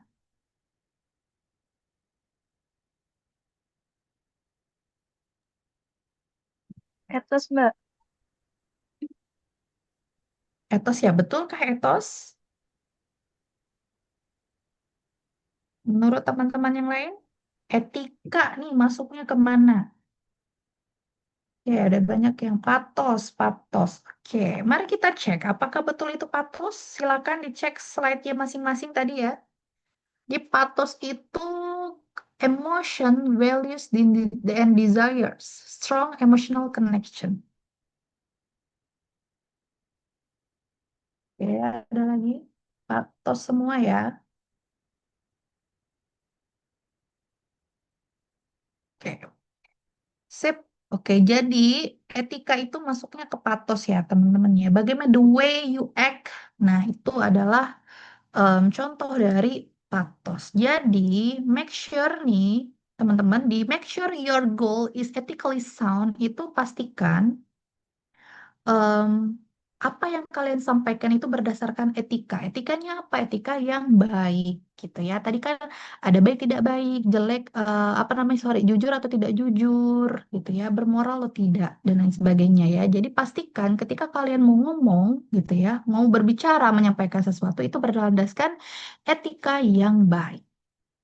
Kemudian be fully prepared for each speech ya. Jadi sebelum kita menyampaikan sesuatu, in case misalnya contoh kecilnya dalam ruang lingkup kecil kalian presentasi di kelas gitu ya, kemudian naik lagi kalian berorganisasi, menyampaikan sesuatu gitu ya, atau berbicara di dalam forum-forum formal maupun informal, mungkin ada pembicaraan di luar kampus gitu ya, kalian ikut dalam komunitas misalnya ya. Jadi siapkan diri kalian dulu. Jadi etosnya harus disiapkan dulu untuk setiap pidato. Ya, jadi kalian mungkin tahu SWOT kan ya. Jadi kalian harus tahu nih kalau berbicara tentang A, SWOT-nya itu harus tahu. Kalian misalnya ngebahas tentang global warming misalnya ya. Kalian harus tahu dulu kenapa apa global warming. Ada 5W+1H-nya, kalian bikin SWOT-nya, tantangan, peluang, kelemahan, kelebihan, dan lain sebagainya. Jadi kalau kita ngomong itu punya logos, logos dan etos, ya. Jadi em, siapkan diri gitu. Apa yang harus kalian sampaikan itu kalian harus tahu, ya, karena kalian berbicara kepada audiens, kalian punya audiens, ya. Kemudian, a speech is a solemn responsibility to yourself and your listener. Tadi ya, kalian tuh punya pendengar. Kayak kalian di kelas, kalian punya pendengar ya, teman-teman kalian dengerin, saya dengerin. Dalam level yang lebih luas lagi, kalian berorganisasi, kalian orasi, kalian ngehandle teman-teman dalam sebuah kegiatan misalnya gitu ya. Jadi em, kalian itu harus punya responsibility ya, punya tanggung jawab. Ini tanggung jawabnya serius ya, gitu ya. Jadi bagi diri sendiri dan pendengar. Jadi pastikan ketika kalian tahu SWOT-nya apa, 5W+1H-nya apa dalam menyampaikan sesuatu, jadi kalian juga harus bertanggung jawab bagi diri sendiri dan orang lain. Ketika kalian menyampaikan sesuatu kepada orang lain itu kan bisa jadi menyerap apa yang kalian sampaikan. Apakah yang kalian sampaikan ini baik tujuannya atau tidak, itu kan mereka yang merasakan. Kayak gitu ya. Jadi pastikan betul apa yang kalian sampaikan itu hal-hal yang baik dan bermanfaat. Ya, so far seperti itu pengertiannya. Responsibility to yourself and your listener. Jadi kalau pendengar tuh kayak spons ya, teman-teman ya. Jadi kalian tahu spons ya, spons cuci piring anggaplah kayak gitu. Dia kan meresap ya. Dia akan menyerap air apapun yang bersifat yang bisa dia serap itu pasti dia serap. Nah, itu sangat riskan jika kita berbicara tentang hal-hal yang tidak sesuai capability atau hal-hal yang negatif yang bisa em, memberikan dampak yang buruk misalnya. Tuh ya. Kemudian be honest in what you say, jujur ya kalau eh, berbicara itu harus jujur gitu ya, apa adanya. Kemudian words can be trusted and people will be truthful. Ya, jadi intinya em, kata-kata yang keluar dari mulut kalian, dari apa yang kalian bicarakan, yang kalian diskusikan, itu kata-kata yang pasti dapat dipercaya oleh orang. Pastikan itu dapat dipercaya, tuh teman-teman ya. Dan orang-orang, listener kalian tadi itu akan menyerap, kemudian akan menganggap apa yang kalian katakan itu adalah benar. Jadi kalian percaya sama mereka, mereka juga pasti percaya dengan kalian. That's why be careful ya to your listener, teman-teman ya. Oke, kita next guideline selanjutnya. Oke, ada lagi avoid name calling and other forms of abusive language.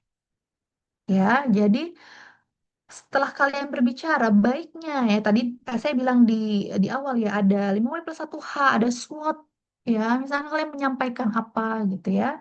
Jadi hindari makian dan bentuk-bentuk kasar dalam language, dalam kalimat, dalam perkataan ya. Ini sangat dihindari untuk public speaking. Jangan sampai teman-teman itu avoid name calling and other forms of abusive language. Jadi menggunakan kata-kata yang tidak baik, kasar, melegalkan kalimat-kalimat tidak umum secara norma ya. Itu sangat-sangat dilarang. That's why kenapa tadi di sebelumnya words can be trusted ya tadi sebutannya ya. Jadi kata-kata kalian itu akan diserap dan dipercayai oleh orang lain. Nah, seperti itu ya. Kemudian put ethical principles into practice ya. Jangan lupa terapkan etika-etika yang berlaku. Tadi etika orang Indonesia itu sebenarnya sudah ada rules dalam etika ya. Kita sopan, harus menghargai orang lain, hormat orang lain gitu ya, menghormati orang yang lebih tua dan lain sebagainya gitu ya. Kemudian kita mampu mendengarkan orang lain. Mendengarkan itu juga selain kita berbicara ya, mendengarkan itu adalah salah satu hal yang sangat penting juga dalam public speaking. Bagaimana kalian mendengarkan orang yang berbicara, kemudian kalian tahu apa yang mereka sampaikan. Kalian menghargai orang yang lagi ngomong dan kalian menghargai orang yang mendengarkan kalian. Ya, jadi tetap berpegang pada etika orang-orang Indonesia pada umumnya seperti itu ya. Kemudian berkenaan dengan plagiarisme, jadi kalau bisa lebih semakin autentik kalian berbicara, semakin autentik kalian menyampaikan informasi itu memang semakin baik gitu ya. Jadi kalau bisa ya kalau mau berbicara diskusi atau misalnya nih kalian sebagai pemangku kepentingan ya. Let's say misalnya kalian ada di forum-forum penting, orang penting gitu ya. Let's say pejabat, public figure yang em, berupaya untuk memberikan sebuah informasi itu lebih baik seautentik mungkin ya. Atau based on data. Jadi jangan copy orang lain. Jadi be autentik, jadi diri sendiri. Tadi masuk ke etos ya. Oke. Selanjutnya, be courteous and attentive. Ya, itu tadi udah kalian berpegang teguh sama etika, jadi kalian itu baiknya harus sopan. Kalau menyampaikan sesuatu itu ya penuh perhatian, caring, caring, loving gitu ya.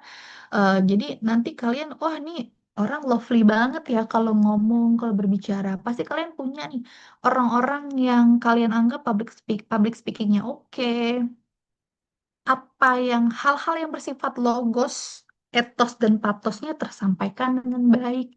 Secara etos dia punya kredibilitas untuk menyampaikan sesuatu, dia punya integriti gitu sebagai manusia ya, itu punya integritas dan lain sebagainya ya.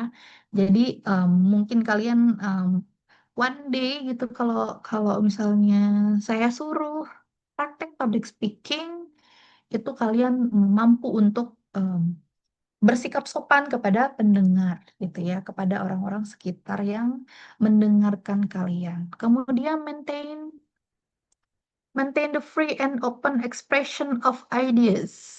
Ya.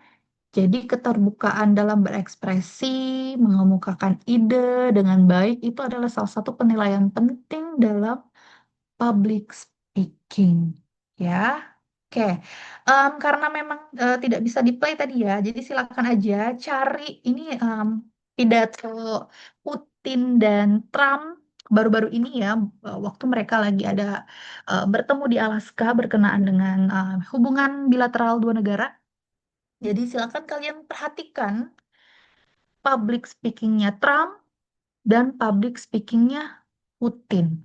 Jadi karena baru-baru ini mereka disorot, jadi mungkin masih hangat ya, masih eligible gitu secara etos, logos dan patos ya. Jadi mungkin nanti setelah ini malam kalian coba cek nih bagaimana gesturnya, bagaimana kalimat-kalimatnya dan lain sebagainya. Tapi nggak hanya berpatok sama video ini aja ya, mungkin video Trump dan Putin secara pribadi ya, secara personal mewakili negaranya. Ini maksudnya ini kan berdua ya. Jadi ada pidato Trump yang sendiri, ada yang Putin sendiri. Itu silakan kalian em, amati bagaimana Putin dan Trump ini punya etos, logos, dan patos dalam public speaking. Ya, kalau kita tahu Trump itu memang sangat berapi-api ya. Saya nggak tahu ya, mungkin penilaian kalian teman-teman sama atau enggak dengan saya. Tapi kalau Trump itu biasanya lebih emosional gitu ya. Dia memang kadang-kadang tidak difilter gitu ya. Sedangkan kalau Putin itu sangat terstruktur sekali dari gaya bicara, apa yang dia sampaikan ya, dan dia tenang orangnya. Dan itu kan em, contoh ya bahwa setiap pribadi itu punya sense dalam public speaking. Ya, dia ada yang tenang, berapi-api, ada yang bersemangat, ada yang chill, dan lain sebagainya ya. Oke, itu adalah contoh bagaimana em, salah satu pemimpin dunia berbicara di depan umum. Kita balik tadi ada di slide, avoid name calling and other forms of abusive language. Ya, tadi saya bilang di awal, kadang-kadang dosen itu memang harus mencari contoh relate ya untuk setiap mata kuliah. Case study-nya yang cocok untuk mahasiswa itu seperti apa. Kadang agak sulit mencari yang align gitu ya, yang mudah dipahami terutama gitu ya. Tetapi ada juga kadang contoh itu datang sendiri ya teman-teman. Contoh kasusnya tuh kadang datang sendiri, terutama dalam public speaking ya. Awalnya saya itu punya satu contoh bagaimana avoid name calling and other forms of abusive language. Tetapi semua itu sirna ketika ada Sahroni datang. Ya, saya tidak usah malu-malu lagi menyebutkannya, tidak usah takut-takut lagi dan lain sebagainya, karena ini adalah forum akademik ya teman-teman. Kita ada di forum akademik dan ini adalah mata kuliah public speaking. That's why contohnya itu pasti banyak dan beragam. Makanya tadi saya bilang, contoh itu kadang datang sendiri. Salah satunya adalah Sahroni ya. Jadi kalau teman-teman lihat em, bagaimana Sahroni itu berbicara di depan publik. Ini saya ambil ya contohnya nanti. Ini banyak udah kalian tonton pasti ya. Udah udah tahu lah apa yang dia sampaikan gitu teman-teman ya. Jadi em, saya agak tertohok gitu ya. Em, Secara etos, patos, dan logos agak minus banget ya teman-teman ya. Kalau menurut saya pribadi dan kami tim teaching public speaking juga mengamati ya, bagaimana seorang public figure atau stakeholder pemangku kepentingan itu berbicara di depan publik ya. Jadi komunikasi publik, which is itu public speaking, itu juga harusnya menjadi hal yang penting gitu ya bagi setiap orang, terutama sebagai stakeholder ya, pemangku kepentingan terutama ini adalah orang-orang yang ada di pemerintahan kita ya. Jadi ketika kalian melihat dua video ini, itu agak sulit kita breakdown ya, bahwasanya memang sudah em, sedikit sekali persentase ada patos, logos, dan etosnya. Ya, teman-teman, ini jujur kalau dari saya karena kita kajiannya akademik ini ya. Jadi contoh public speaking yang tadi avoid pakai abuse language ya. Silakan dicek sekarang TikToknya masing-masing bagaimana apa yang disampaikan oleh Sahroni dan itu menurut mungkin teman-teman juga merasa ya bahwasanya em, hal-hal yang disampaikan itu baiknya berkutat dengan etos, logos, dan patos. Ya, that's why kenapa akhirnya apa yang disampaikan oleh Sahroni ini menjadi em, apa namanya booming dan itu akhirnya menjadi salah satu akar permasalahan kenapa kemarin itu kita terjadi demo dan lain sebagainya. Ya, salah satu pemicunya adalah hal ini. Jika kita berbicara kemungkinan, andaikan misalnya ya Sahroni berbicara secara etos, patos, dan logos dengan baik gitu ya, mungkin tidak akan ada memantik keamarahan masyarakat dan publik ya. Kenapa dia disorot? Karena dia adalah pejabat publik ya teman-teman. Ini contoh dari tadi bagaimana guideline itu kita tuh punya aturan dalam berbicara. Kita punya aturan dalam berpublic speaking, meskipun aturannya sering tidak tertulis. Jadi ada pedomannya saja bahwasanya sebagai public servant ya, itu kita harus berbicara dengan baik. Karena setiap apa yang disampaikan itu pasti akan diserap oleh masyarakat. Biasanya ada yang menyerapnya dengan mentah-mentah gitu ya. Ada yang nggak dengar. Ada orang-orang yang menyerap apa yang dia katakan dan punya reaksi. Reaksinya baik atau reaksinya tidak baik. Nah, itu yang menjadikan kenapa beberapa hari kemarin itu terjadi beberapa hal yang em, apa namanya bikin kita semua menjadi marah, sedih dan lain sebagainya ya. Nah, itu. Kemudian tadi terlewat em, ada juga Pak Presiden, Pak Prabowo menyampaikan sesuatu gitu ya di kolom atau kanal channel YouTube-nya ya. Jadi silakan atau mungkin udah dilihat teman-teman silakan dianalisis. Tadi ada Trump, ada Putin, kemudian ada Pak Prabowo, para pemimpin-pemimpin dunia ini punya cara berbicara yang beda, punya gesture yang berbeda, punya em, mungkin logos dan patos yang berbeda, atau mungkin hanya punya etos aja dan lain sebagainya. Nah, itu nanti silakan dianalisis ya.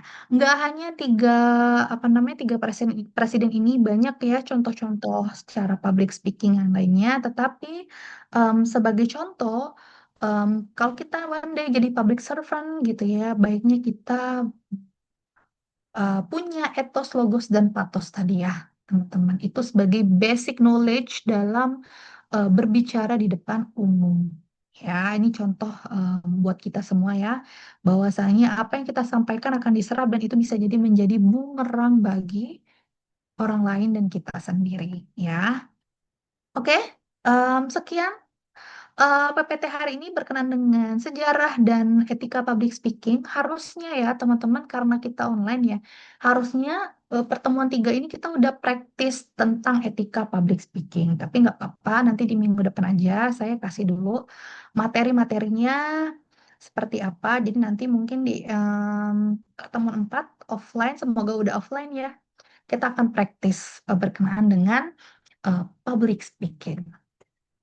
Oke, ada yang menuliskan di kolom chat. Oke, kita cek dulu. Berarti Prabowo kalau pidato nggak ada etika dong, soalnya pernah pas lagi pidato ngomong dasmu. Oke, ini saya juga pernah apa namanya, nonton ya. Oke, jadi silakan teman-teman nilai tadi berdasarkan etos, patos, dan logos yang ada di PPT. Kemudian kalian boleh cari sumber di artikel atau di buku gitu ya. Bagaimana etika sebenarnya, etos, logos, dan patos secara utuh itu seperti apa?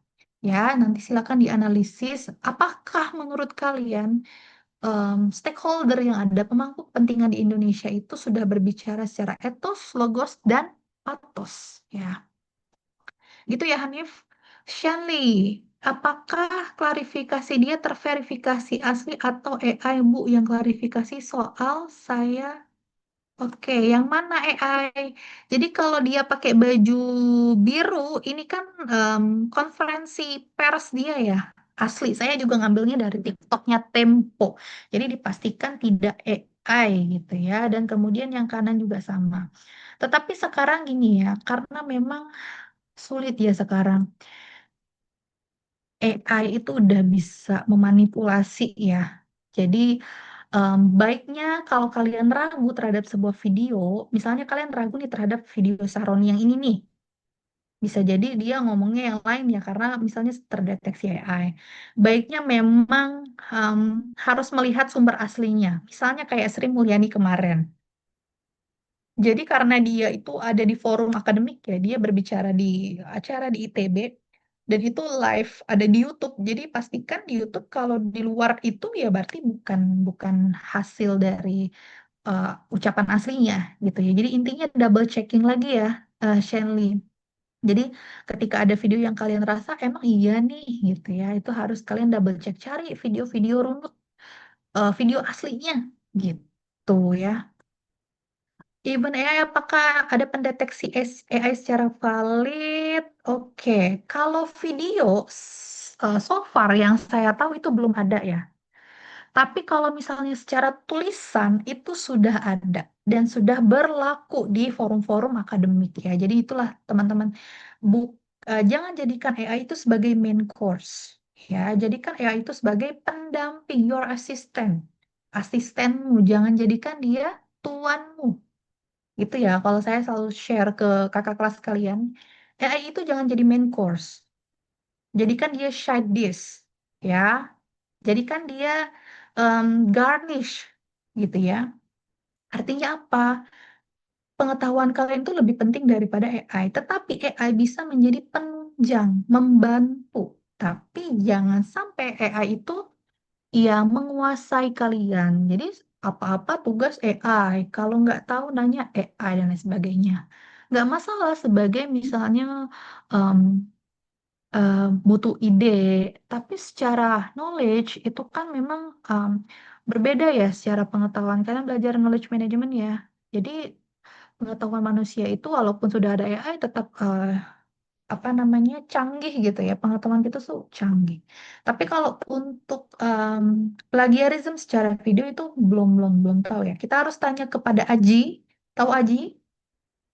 Asosiasi Jurnalistik Indonesia dan AI Indonesia tuh siapa ya? Saya udah pelatihan dengan Aji dan AI Indonesia ya. Saya lupa Pak bapaknya siapa. Jadi mungkin nanti saya akan tanyakan apakah ada apa namanya screening berkenaan dengan video AI ya. Mungkin masih dibahas oleh Aji dan AI Indonesia. Oke. Oke. Sip. Ya, jadi sekarang karena kita anak sains informasi ya, teman-teman, ya sebenarnya nggak harus anak sains informasi sih. Semua mahasiswa, semua orang itu harus bisa double check ya. Jadi harus tahu ini udah benar belum ya. Jadi ketika kita melihat sebuah video, kita harus runut cari em, video aslinya. Ya, kalau di kanal-kanal YouTube nggak ada gitu ya, cari coba di portal-portal berita. Ada nggak dia ngomong kayak gitu misalnya? Ya? Biasanya kalau dalam jurnalisme itu memang selalu up to date dan mereka nggak AI ya, dan kebanyakan live misalnya, kayak gitu ya. Oke, sampai sini ada yang mau ditanyakan berkenaan dengan etik public speaking dan sejarah public speaking? Boleh, silakan.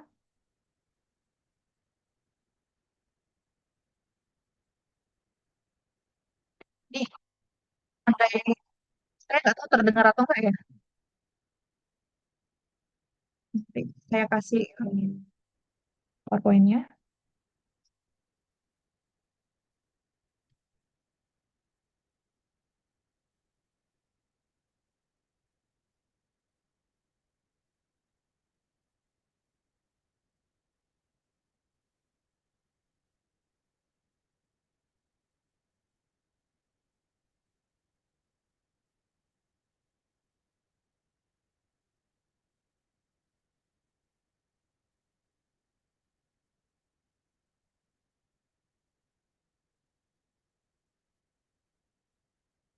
Ya, ini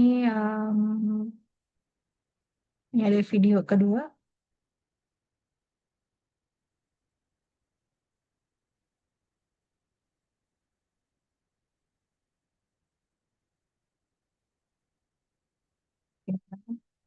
Jadi selain Sahroni juga ada beberapa orang lagi gitu ya yang mungkin bisa kalian analisis dari sekarang ya teman-teman. Nanti silakan secara individu cari atau analisis tiap public servant ya, pejabat publik kah, dia orator kah, orang artis kah, misalnya siapapun yang kalian anggap ini orang public speaking yang punya etos, logos dan patos, dan coba cari juga yang the worst gitu, the worst case bahwasanya ada public speaker yang tidak memiliki etos, logos dan patos, atau ada dua dan satu atau semuanya gitu ya.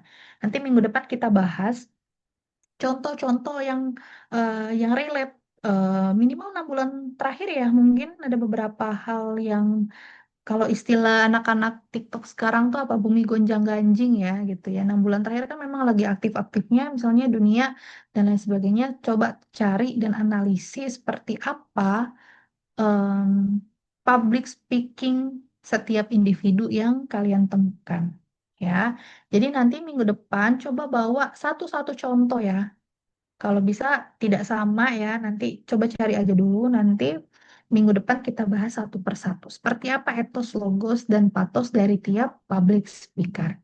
Kayak gitu ya, ada yang mau ditanyakan sampai sini? Teman-teman untuk dua materi hari ini?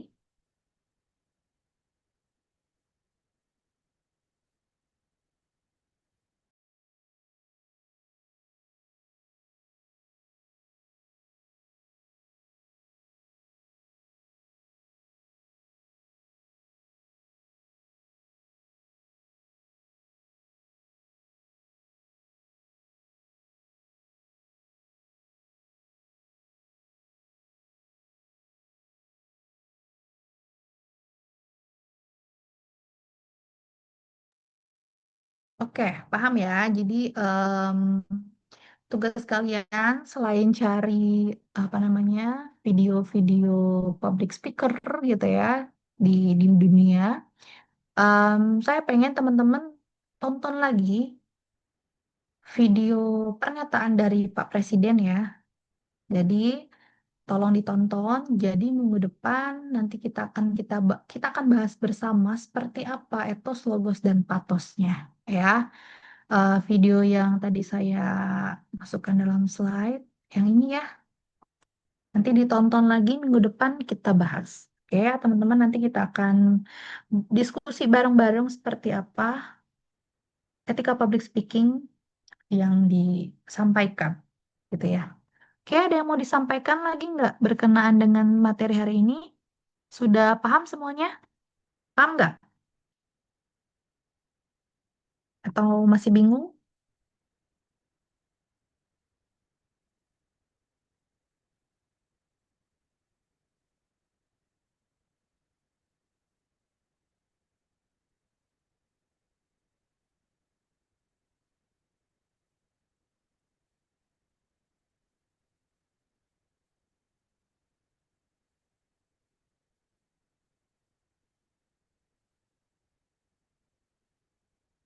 Oke, sip.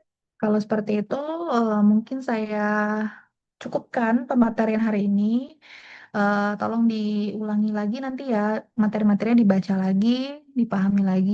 Nanti minggu depan kita udah praktis ya. Oke, em, kita on cam dulu ya teman-teman untuk presensi hari ini. Silahkan kita on cam.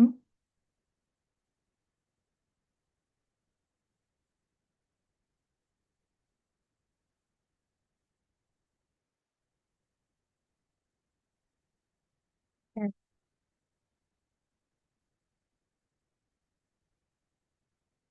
Pada di mana nih? Di kamar ya? Oke,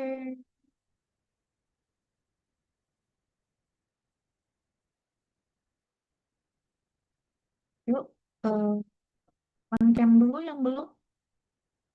Oke, kita saya capture ya. Ada 2 slide. Saya capture slide pertama dulu. 1, 2, 3. Oke, saya capture slide kedua. Ayo, Shazia sama Sharon mana nih? Shazia dan Sharon.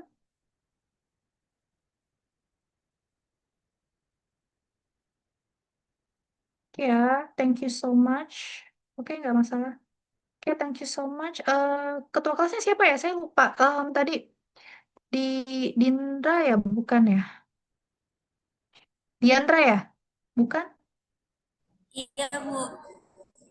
Oke, Diandra ya. Oke, nanti saya kirim ke Diandra atau saya kirim ke grup aja ya. Oke, jangan lupa ya nanti bawa satu contoh video public speaking dari public speaker, dari public servant, government boleh, dari artis boleh, dari siapapun motivator dan lain sebagainya ya. Satu orang bawa satu contoh ya. Oke, thank you so much for today. Silakan boleh meninggalkan Zoom. Terima kasih, Bu. Terima kasih, Bu. Terima kasih, Mbak. Terima Terima kasih, kasih, Bu. Mbak. Terima kasih, Mbak. Terima kasih, Mbak.